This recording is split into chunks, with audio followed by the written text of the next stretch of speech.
No, I gotta see that again.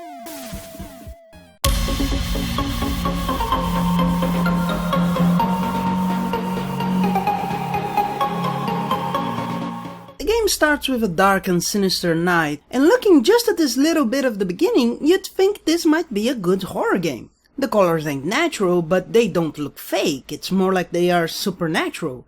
The ambience is really well done, I'd say perfect for the NES. Then an aged head that reminds me of SNL's middle-aged man shows up blinking and flies away squeaking like a digital mouse. For a second I thought I was pressing a button cause it sounds like when a game isn't letting you interact. Maybe it's the sound of the programmer trying to delete this opening. No, I can still stop it. If it ends here, nobody will have to suffer through this game.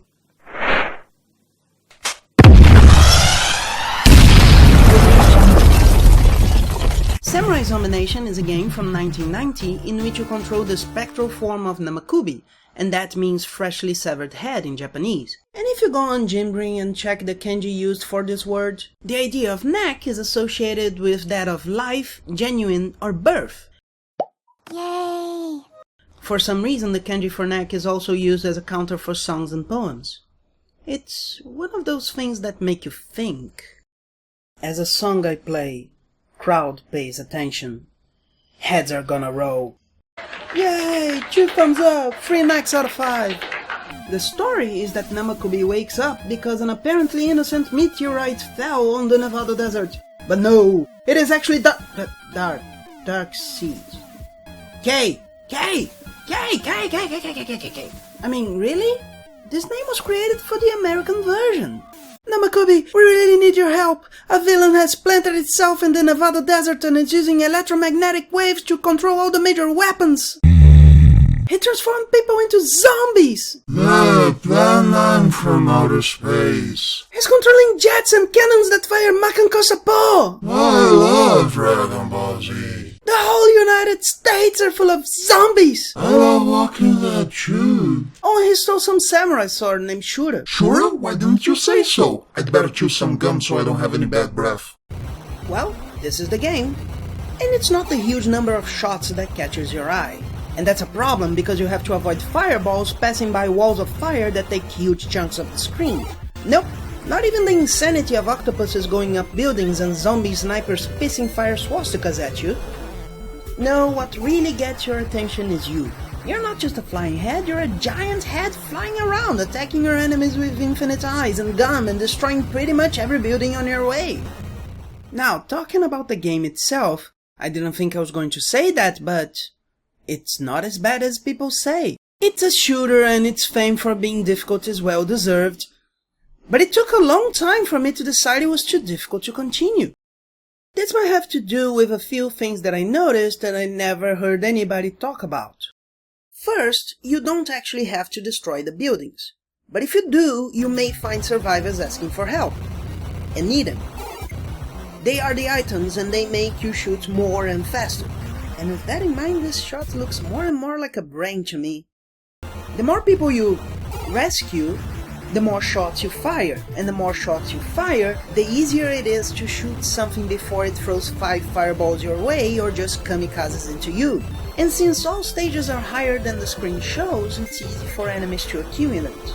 That's another thing. In my experience, though it's not all that easy, going lower in any stage seems to come with less enemies or enemies easier to survive, besides more chances to find people in buildings and eating them. But maybe the most important part is realizing there is a blending of genres here. While some platform games have some shooter elements, this is a shooter with platform elements. The cannons and rays force you to train your timing, and there are places where you can't go through and may be squeezed to death. Keeping this in mind might help you a lot. The game has 4 stages and you can pick your order, but they aren't just numbered. There is an actual increase in difficulty, so playing out of order is suicide. Then again, you are a spectral head bigger than jets and choppers, so maybe it's worth a try? The first stage is in a city, supposedly New York, and the boss is the Statue of Liberty, which wasn't just brought to life but actually merged with Medusa and blows bubbles. Here I found an easy strategy. You gotta escape her torch, now a pillar of fire, so you just bring it back and shoot near the face, avoiding the bubbles.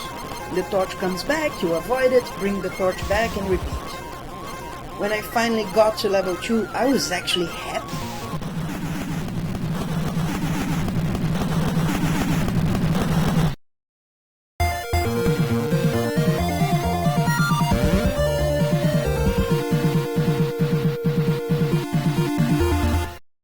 Second stage is in California? And here things got weird. Yes, weirder. You don't just eat people, you find them in rocks and landing strips.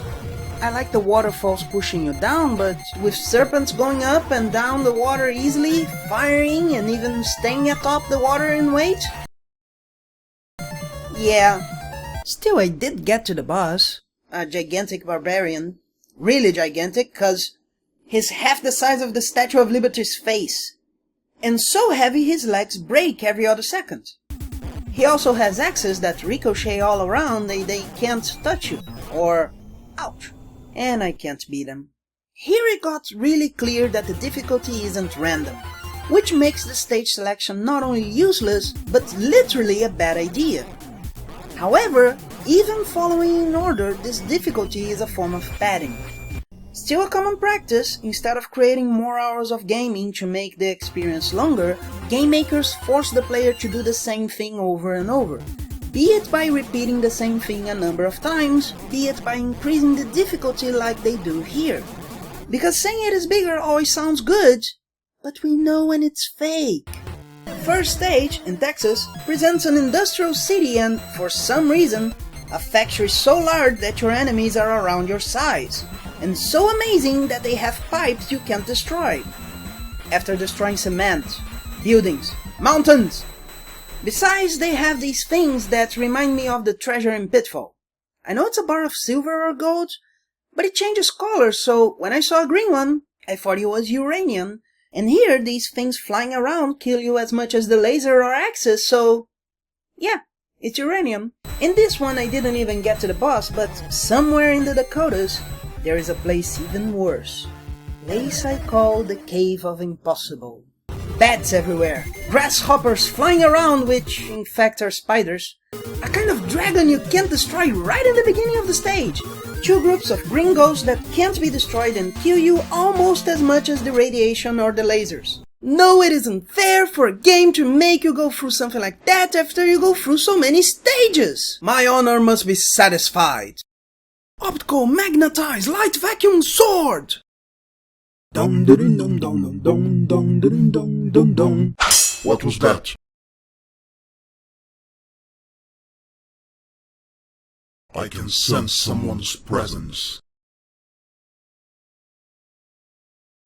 Ironically, there are a lot of cultural links that explain a lot. When those are understood, this game makes a lot more sense, and Gaijin Gomba made an excellent video about them. In the original version, Abarembo Tengu, meaning Hooligan Tengu, you control a Tengu mask that seems to be cranky when it wakes up. America, at this hour, I should be in bed.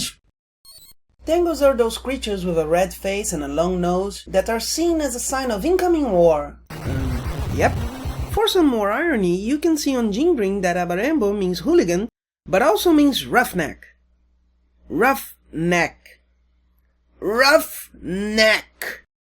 In the original, you don't have auto-fire at start, and the story that my bad Japanese cannot translate seems to be the same. An enemy that saw Plan 9 from outer space.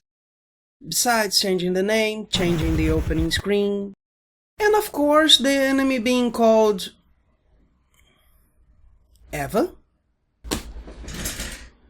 Eva? And the game is from 1990, so 5 years before the series Evangelion that created otakus everywhere. In the NES, there was already a story about a meteor that could destroy humanity for not being what it seems.